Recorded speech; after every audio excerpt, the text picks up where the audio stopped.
and what a dummy!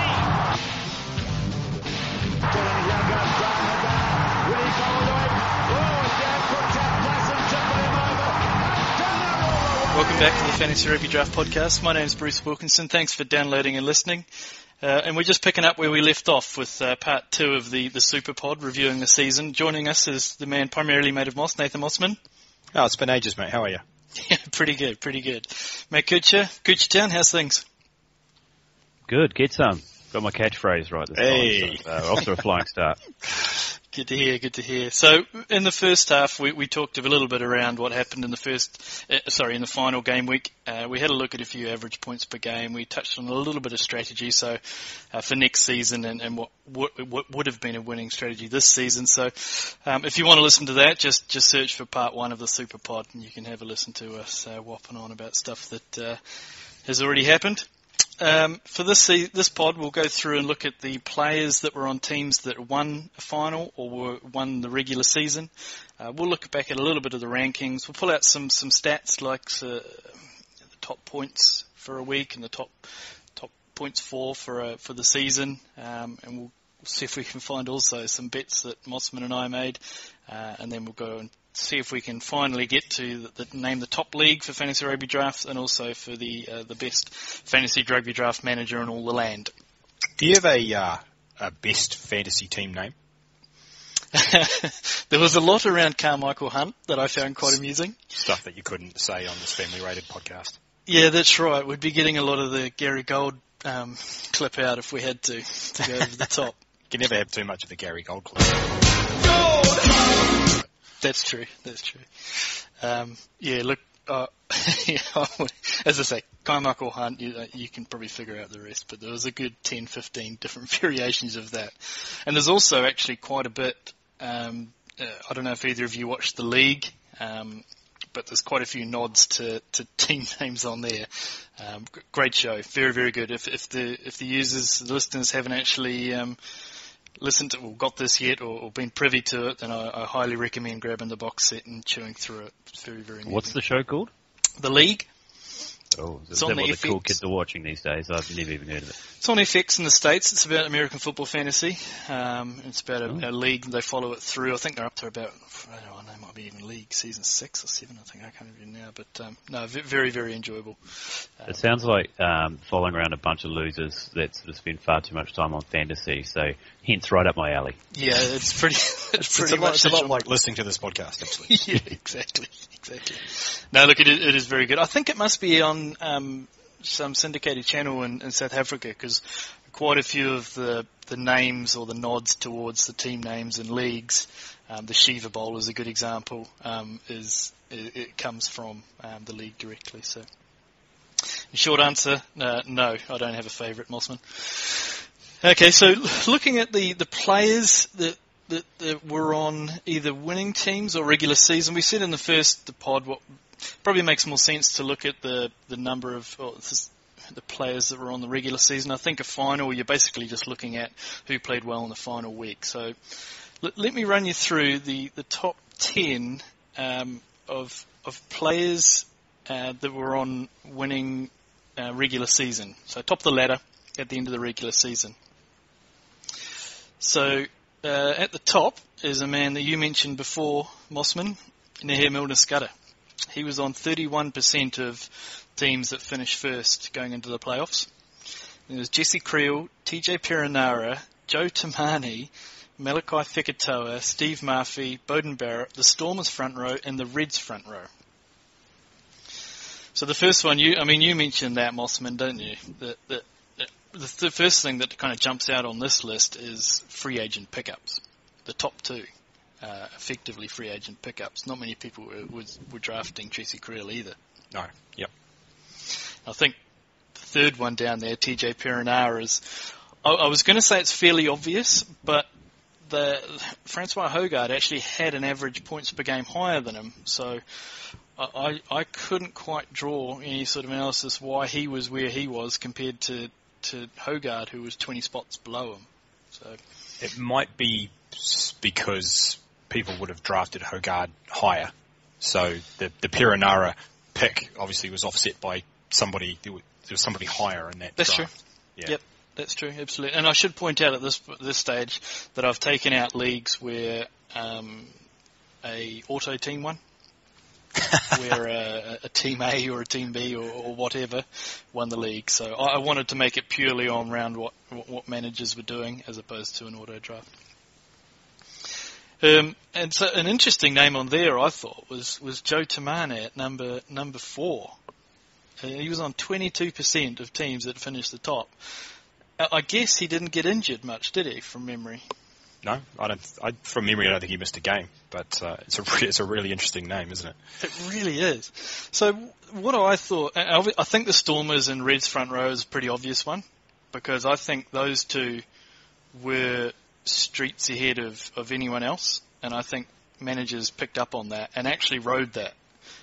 So I think that's a fairly straightforward one. I think Beauden Barrett being on there kind of dovetails with the average points per game we were talking about, but I think it's also because he may have been available in some of these leagues that managers who are watching picked up going into the playoffs as well. So a lot of managers who were trying to make the playoffs made the decision to cut him, and he may have been a free agent in quite a few leagues. Managers like myself. Yeah, that's right. So we had a trade, didn't we? Yeah. But that's a good example. Well, actually, not a good example of the point that I was making, but it's a good example of you were saying in your part one, which is you were just trying to get into the playoffs. Do you remember what our trade was? He was involved, and I think I definitely got Ehire West back. Yep. And I think, I don't think the beans were even magic beans. They were just regular beans. So Ehire West and regular beans, string beans. Beans, runner beans, sure. But I was, so far as I was concerned, on the surface, I guess it doesn't look like a good trade. But I mean, for me, it kept me alive for another couple of weeks. So you do what you got to do at that point. So we talked about it in the first part, where you wanted to what you wanted to do if you say had a 1 through 5 pick, and this list. So the very conspicuous missing is Israel Folau and Bernard Foley. They're well down the list. They're something like 28th on the list, I think it is. It's only 15% of teams. And looking at the rest of the list, what it kind of says is you wanted to be drafting in that 5 to 10 spot, in that picks 5 through 15 and say 25 through 35 were actually where you wanted to be. It wasn't so much your first pick which was important, because I think if we all had our time again and we were in that spot, you'd probably be taking Folau or Barrett and Foley anyway. But it's who you get on that return in that second round, and the likes of the Feketoas, Rob Horn, even Hooper, Leofano, Visanier, Adam Ashley Cooper, Osborne, all of these players are in, say, the top 20 of teams that are there. They didn't pick up injuries, but they also were in that kind of second round that you probably were getting. But if you were a pick number 20, you may have missed out on some of those. It's a really, really interesting list. I think one thing that I thought that people say when they miss the draft, that life's over, but clearly from this list, it shows there's 4 or 5 free agent pickups in the top 10. So yeah, I find in any, whether it be fantasy rugby draft or NFL, or whatever, if you get the number 1 pick, it's not exactly a sort of gift wrapped invitation to win the league, because as you say, it's a long, long time between draft picks, particularly early on, when you see all these names flying off the board, and you've still got another 8 picks to go before you get to choose again, sort of thing. So anecdotally, I would have said, picking in the sort of back end range in a snake draft is sort of the best bet, and I guess the stats sort of bear that out. It's almost, I wouldn't go as far as to say it's a poison chalice picking first, but it is. You're almost saying, well, if I'm going 5th, then I think there's 5 guys that you can totally rely on. You'd rather go 5th. Let the other guy make the decision. So it sort of takes it out of your hands to a certain extent, and you're like, I'm happy with whoever I get, and I'm also happy to have the earlier choice coming back in that second round. Yeah, absolutely. Yeah, and I think we're going to see quite a bit of disruption as well next season with the Rio Olympics and the Sevens, as well as obviously everyone going off overseas. So, whilst it may have been a good idea to try and sell your pick if you're a 1 through 5 this year, we just don't know what the teams are going to look like next season and where, say, Barrett might be or the likes of Israel Folau. I'm trying to think if there's any other names on the list that kind of scream out to you. Mitch Inman's actually there at number 17, which is a bit of an interesting one. But Kieran Reid, yeah, I know. But Kieran Reid was at number 11, and so he was owned in 20% of teams. And I think that also might have been because he came back in those last couple of those game weeks after he was injured.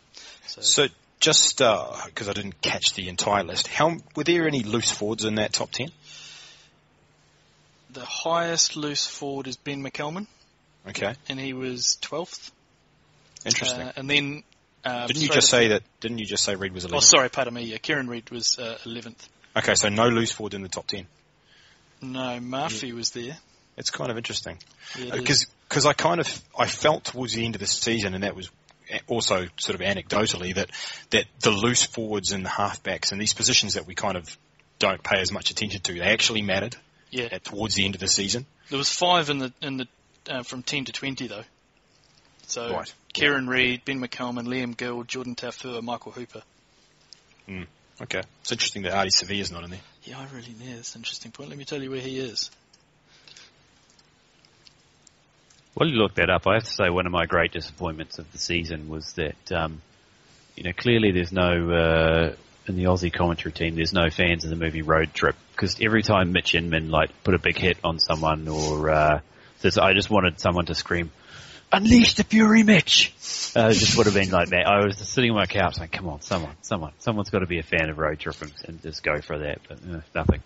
Well, these guys, they're not big pop culture fans, I think, because at one point during the Rebels game, there was a Backstreet Boys concert in the across the road, I think in the tennis centre.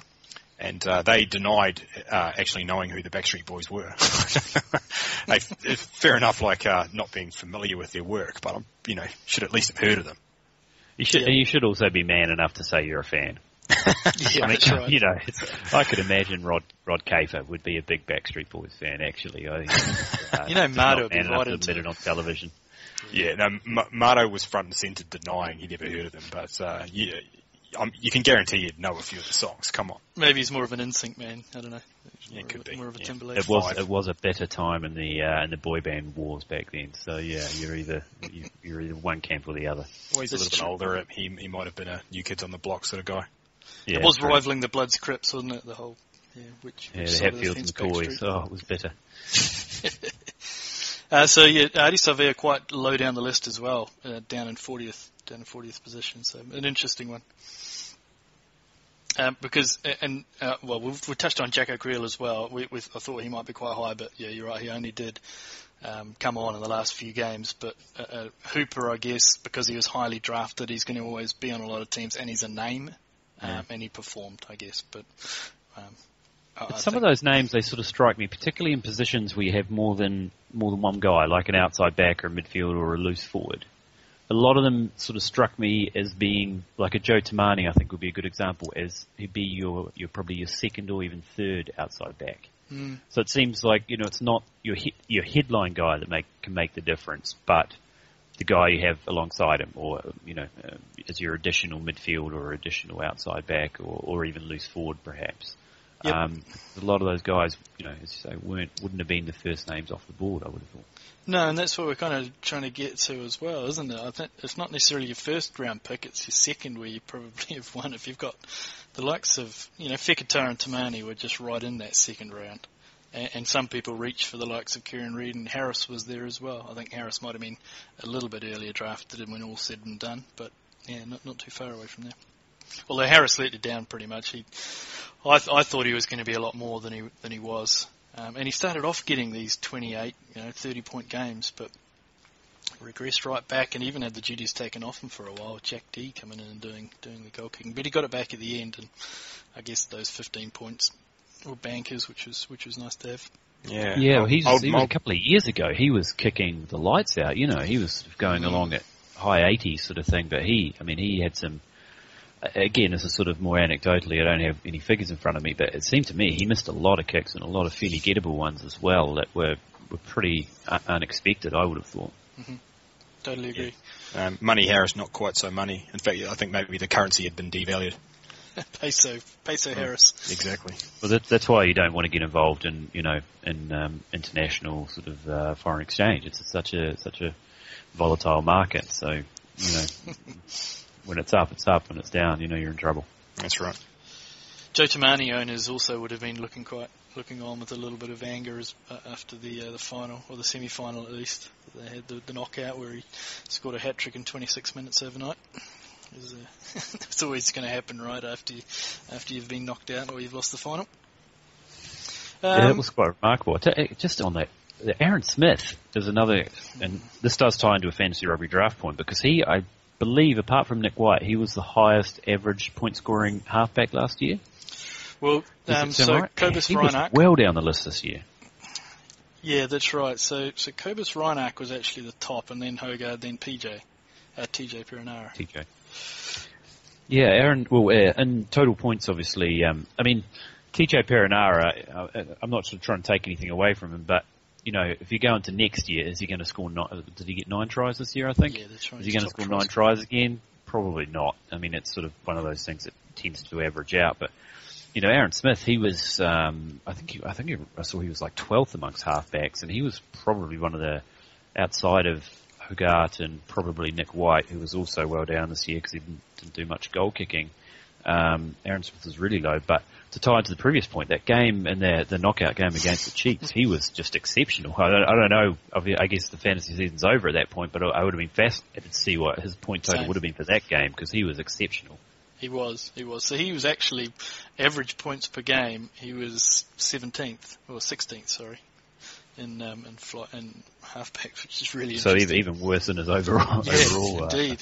Yeah, absolutely. See, I think that it's almost a little bit deceptive for the halfback position, because if you looked, I bet if it was points per minute, then Pulu would be up there. Pulu's actually 5th overall in points per game. Yeah. Yeah. But I bet if it was points per minute, you're right. No, if it was totally points right. per minute, he'd be number 1 for sure. Yep. He'd also be for next season. If you bring in a stat like you lose points for red cards, if you lose points for wayward passes, he would his points per game would certainly go down in a hurry as well, because he's not the most accurate of passes. Augustine. Yeah. Did you see the All Black announcement today? Do you think when Shag said that they were in the car driving from Dunedin to Christchurch and that they changed their mind on someone, do you think that was Brad Weber and TKB? I don't know. I was my Crusaders bias quite clearly going to be coming into play here, but I sort of thought Andy Ellis might have. He was a bit down this year, to be fair, Ellis, on what he has been the last couple of years, I think. But I was sort of hoping he might have gotten in. I'm not. Well, he's in the squad now because he's covering TKB. Yeah. But So whether that was their way to sort of grandfather an extra person into the squad or what, but even at his best, I'm not that sold on TKB. But no. it was a bit of an odd one, I thought. But Brad Weber.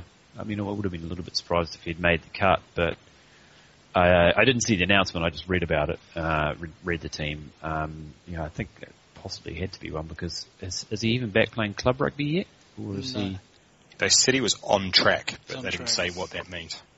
It was interesting because they had quite a candid conversation with Shag. I think it was Sumo and Goldie, and they asked him the question. He actually proffered and came out with it. He said, we actually changed our mind on someone, and at the very last minute in that car ride, we had someone penciled in, and we talked it through and we removed it. And he kept on talking about player X and player Y and stuff, but he never actually got it with someone. And when they went through the halfback analysis and they said, such and such must have been pretty unlucky, they were like, yeah, he's really, really unlucky. It was kind of, he stressed the point, and he was talking about Brad Weber. So it worries me when you hear stories like that, because you like to think that the All Black selectors have all the answers and they're right on top of stuff, and the fact that, they're driving back from, was it Dunedin to Christchurch, and, Shag stops to get a couple of steak and cheese pies, and then he comes out and he's, actually, you know what? Screw that guy, we're going to go with this guy.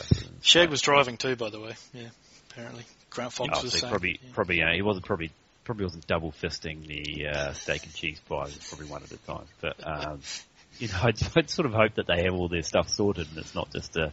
I know. You know what? Bugger it, we'll go with this other guy. Doesn't it just kind of sound though like they've been working on some album.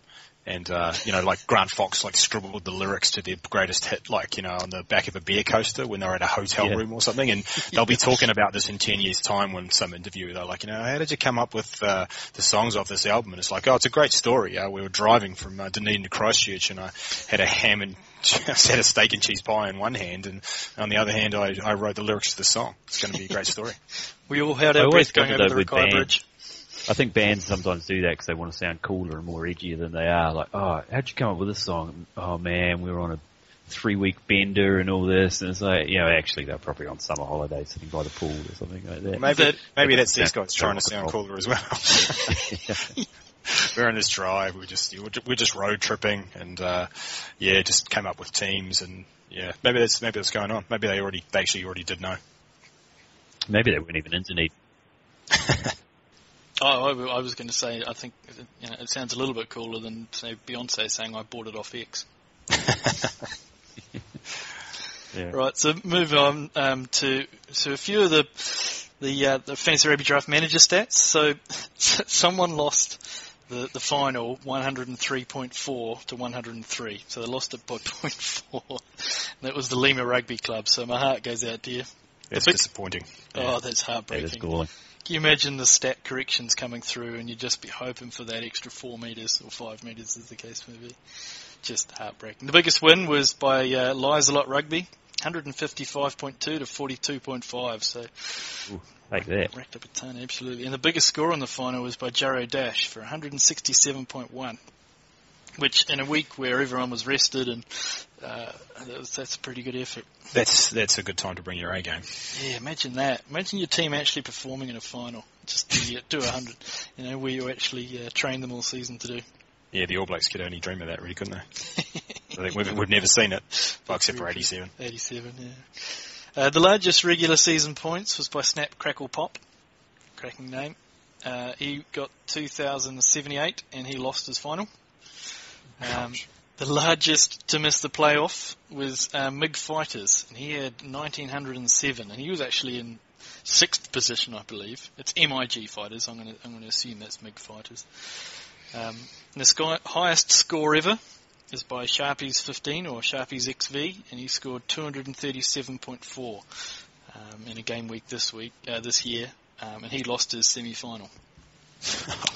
So some lot of stuff not counting for much at the end of the season. Looking at the winning regular season, so where you went into the playoffs and what position actually won it. It's no surprise 42% of players who won the regular season went on and won the final. 26% in second position, 19% in third, and 13% in fourth. So there was a few other ones that we wanted to look at were some of the bets that you and I made, Mossman, during the season and the start of the season. The first one you just snuck in with Fekitoa versus Seta Tamanivulu. So Fekitoa's, I think we went on average, didn't we, points per game, and Fekitoa's was 12.3 and we said it in just part one. Take whatever category you like. That 0.3. 3.9, which probably actually flatters them, to be honest. Solid. One other one. That's not a bad backup loose forward. If you can get that every week from a backup loose forward, you might be in with a shout sometime. Yeah, that was pretty. Like I scored more fantasy points this year than he did. Yeah, probably. I hang my head. I'm with you, Cooch. We talked about it in a part one. He's probably the most disappointing player, and all the signs were there for a good season, but Dave Rennie just decided that it was not to be. If there was ever some Kool-Aid being drunk, I was slurping it by the gallon. And, I was swimming in it. I'd have paddling pool out the back with it. Most of it wound up all over my t-shirt, and it was grape flavoured too, so it's hard to get out. The stain that will not go away. Another one of our bets we had was Andre Pollard and Jacques Louis Potgieter. So I think the actual bet. Now I can't remember if it was 12 games or 13 games or 11 games. It was 12 and a half.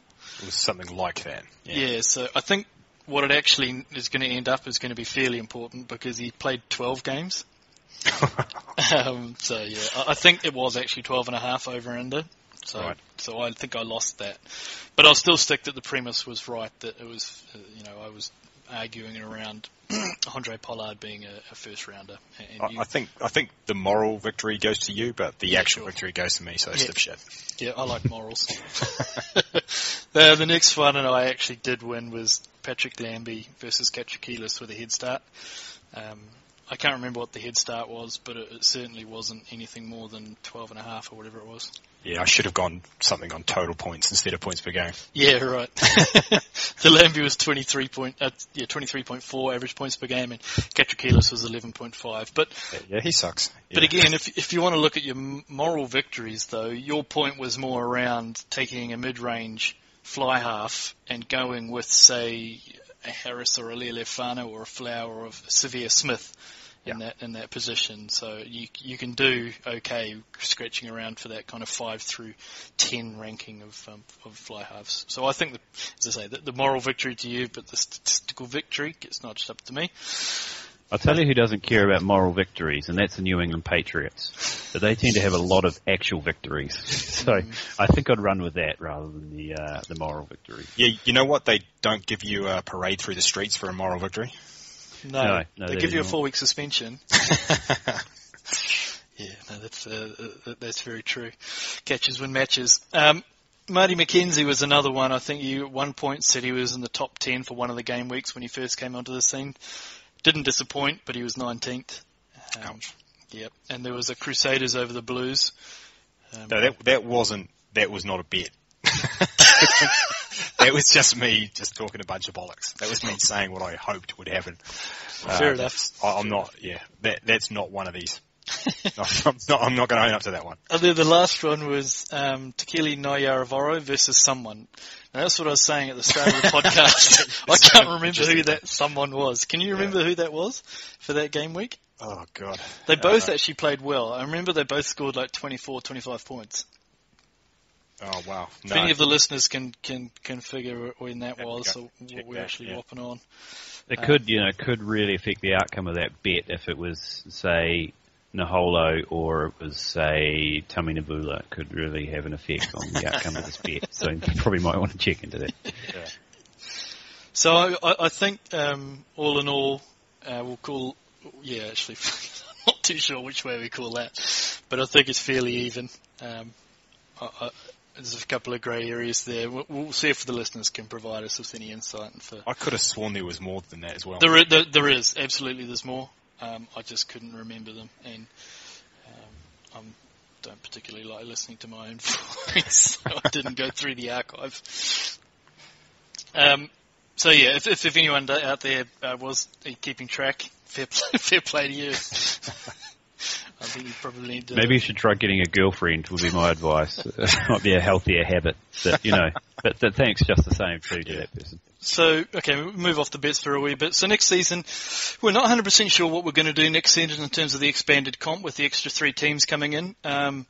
What we'll probably do is we'll leave the structure it is at the moment. I don't know if we'll go to a 12-team default league or give the option to move to a 12-team league just yet. The fixtures come out in August and September, and by that point, that's quite a late point to figure out exactly what we need to know to be able to configure that. So we may suck it and see for a season, which effectively makes it a little bit easier. The player pool is a little bit bigger, and you'll be able to pick up, I think, half-decent players off free agency.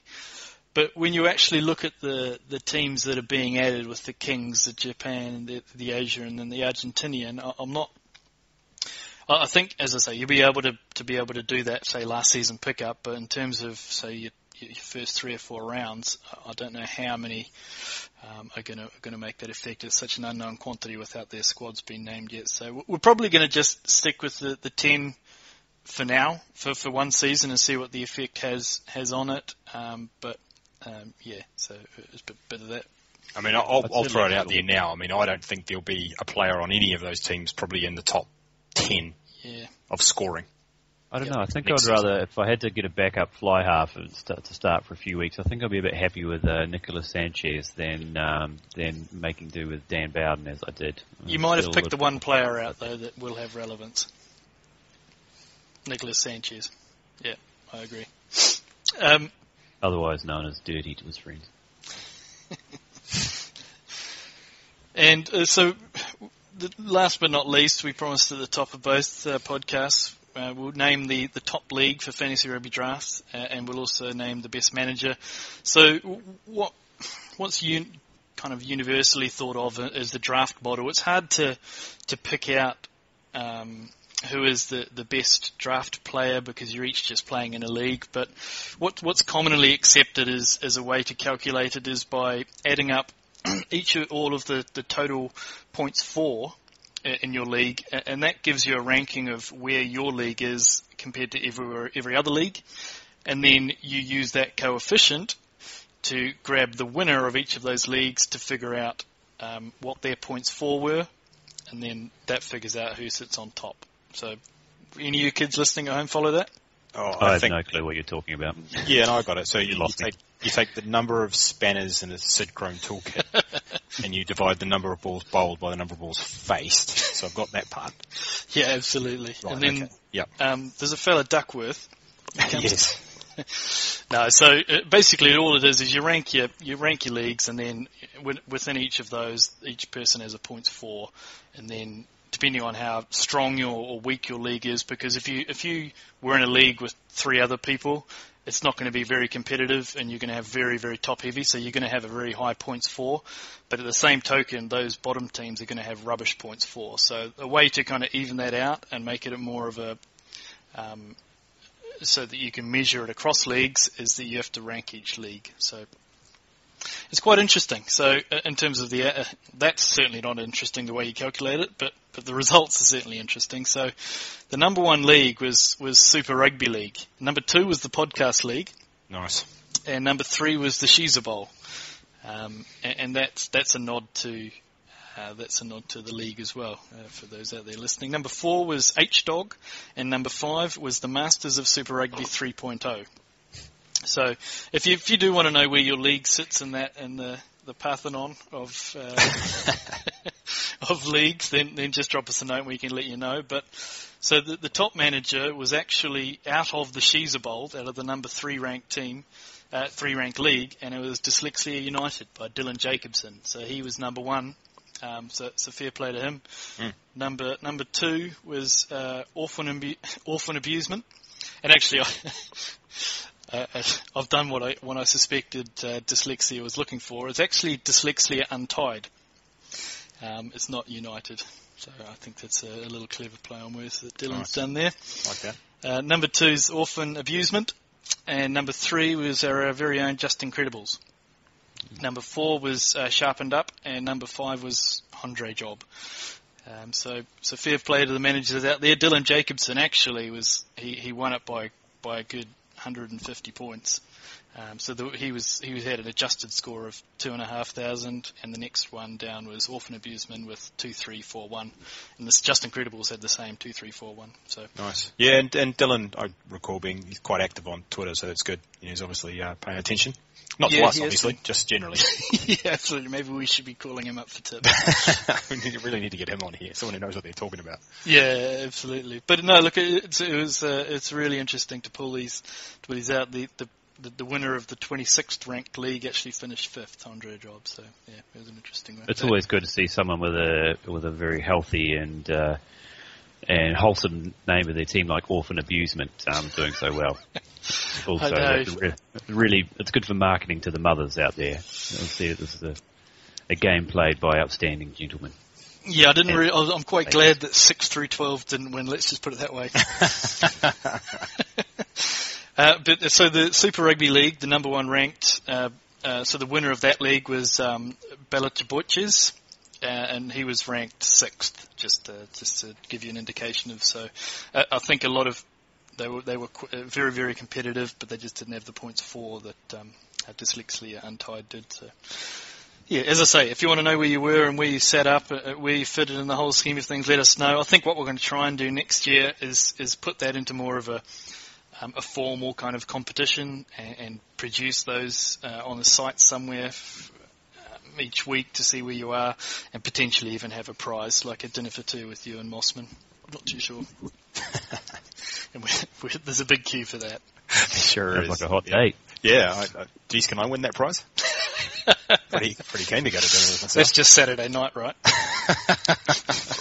That's every night. Yeah, exactly. All right. No, anything more from the season? Any more thoughts that you wanted to chime in with Kucha, Mossman? I'm just really intrigued, actually, by this is quite a new concept in a lot of ways. You know, we've only been running for a couple of years, or 3, but the original one was done by spreadsheets. So the whole concept around draft strategy and all that is quite a recent thing, and we have tried to come up with that, on the fly as we could, based on a fairly limited amount of statistics. So I'll be really intrigued to see what other people have come up with. And we'll probably find out a little bit more about that next season. So other people will have theories different to ours, and we by no means are suggesting that what we're doing is should be taken as gospel. So it'll be really interesting to see what other people can come up with.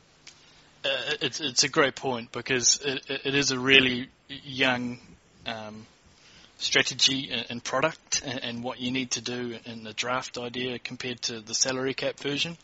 And I think a lot of managers this season either missed the draft or didn't understand the importance of it, but you can see that they've picked up halfway through and they've figured out what they need to do for draft day, and a certain strategy around picking it up and how to use the waiver wire to your advantage, and whether you burn it or whether you sit on your number one pick as well. So, yeah, I echo those thoughts. Ours is here to kind of guide you along.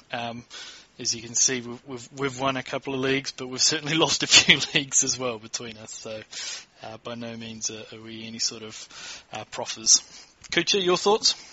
Yeah, I wonder next season, given the new structure, it also seems every week you read or hear a story about particularly another Australian player heading offshore, whether, strategy to some degree may go out the window, because, there's going to be a lot more new players coming in, and whether that might sort of upset the apple cart a little bit as well. I mean, I'm not sure. It's another theory in of itself. Another one I'll probably almost invariably be proven wrong on, but it will be interesting. I said at the start of the season, try and wedge as many goal kickers into your team as you possibly can, and it just wasn't.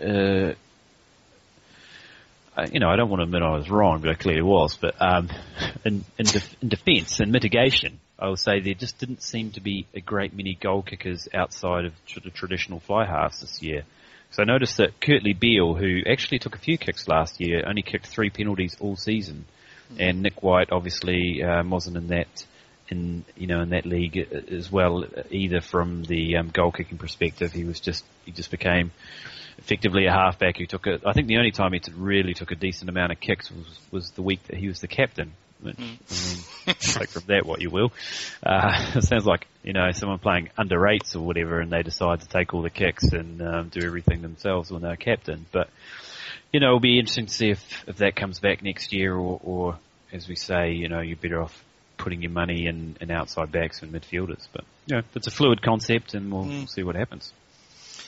Yeah, and that's a great point, but I think there's a lot of managers that will be looking at the NRC, the ITM Cup and the Curry Cup a little bit closer this year than they might have previously, to unearth the gems like Seta Tamanivulu.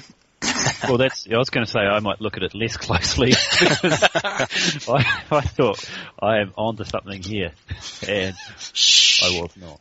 Yeah, no, although I did grab Nahola. It's just what that thing was just a complete pile of bollocks. Indeed. Right, no, but thanks, chaps, for pulling in, and thanks for the season as well. No, it's really great to have you on here, and it certainly helps us provide a little bit of shape around the product, and also shape around expert testimony, so be it. I like it. That's probably all that we've got time for now. It's the end of part 2. I think we'll probably start up again in December when the teams start to get announced. We may have a 1 or 2 between now and then around the World Cup. I guess one last pick. Who's going to win the World Cup, Mossman? I'm obligated to say New Zealand, obviously. And who's in the final with them? You know what? I actually looked at the draw, but I'll say England. Okay, Cooch? I would concur, and I think from my looking at the draw, I think that is Is that how the cards are going to fall? It can work out, yeah. Right. Okay. Yeah, I think it was cool a couple of years ago to say, England are the dark horses of the World Cup. Playing at home is going to be tough. But I think there's a reason people were saying that, and I don't think anything I've seen in the last 2 or 3 years has moved me away from that. I think they'll be right up there. And if the draw is carved out that way, then yeah, England, New Zealand final. I'd say one cautionary tale though, we're heading into the UK summer, obviously, and summer's generally, a time for drinking and frivolity and that sort of thing. So who's to say how many more English players will fall foul of the law between now and then, and will thus not be available for the World Cup. So you want to talk about fluid concepts in English summer? Yes, yeah, it's more of a theory than anything. I thought you were going to say it's a time for grey clouds and a slightly less thick jacket. That's right. You go with your summer umbrella. That's the key difference. Exactly. All right, thanks, chaps. Probably all the time we have for now. My name's Bruce Wilkinson. He's Nathan Mossman. Edam. The cheese is Edam. Number one favourite cheese. Edam. Kuchartown. I'm more of a cheddar man myself, but it's each to their own. Nice one. El Tio Rapido.